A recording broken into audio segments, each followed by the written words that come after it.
Today, May 31st, 2026, marks the Holy Trinity Sunday.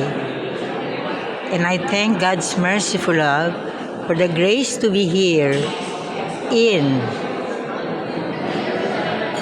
the Hearts of Jesus and Mary Parish, close to the Interfaith Prophetic Philippine Dao Digong Temple.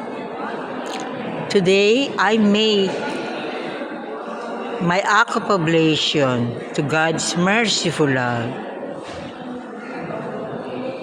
before Our Lady.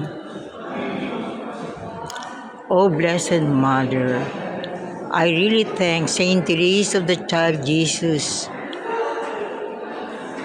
who called me first in her Philippine Carmel of Saint Therese of the Child Jesus, and then to the Philippine Carmel of Saint Joseph in Lucena City, Quezon Province.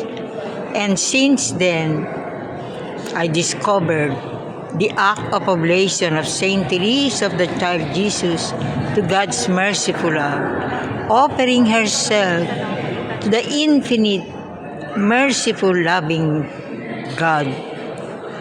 Those graces that others do not accept, because these graces were viewed as sufferings and not graces. So today, please consume my heart so that your overflowing love and the flood of grace be felt by other souls. Saint Therese said, I'll spend my heaven doing good upon earth. Amen.